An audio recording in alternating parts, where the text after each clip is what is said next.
para sa mga anak ng isang mangingisda.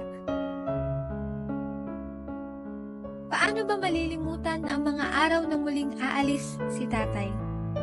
Upang muling bumalik sa karagatan na walang ibang matanaw kundi ang mga larawan ng kanyang mga anak. Mga batang sa kanya'y nagsisilbing inspirasyon upang magkaroon ng lakas at tapang na magpalipas ng magdamag sa gitna ng nakakabinging katahimikan. Ang bawat bingwit ay para sa iyo. Ang bawat huli ay para sa kinabukasan mo. Kaya sana, ang bawat sentimo na inaabot nila sa iyo ay matutunan mong pahalagahan. Minsan, mas marami pa ang panahon nila sa dagat.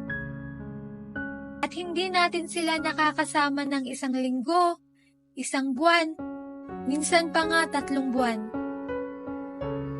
Ayos lang kung di ka makasabay kung ano ang in. Baka kasi mas iniisip nila ay para sa future mo din. Baka kung ano ang meron sila sapat lang sa pang-araw-araw na gastusin.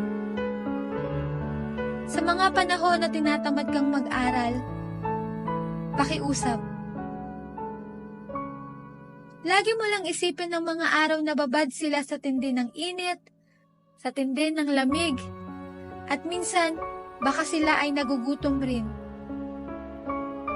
At ang pinakamasakit, yung mga araw na nakikipagdigmaan sila sa malakas na alon, matinding ulan at hangin na dulot ng bagyo, para lang makauwi ng ligtas at buhay para sa iyo.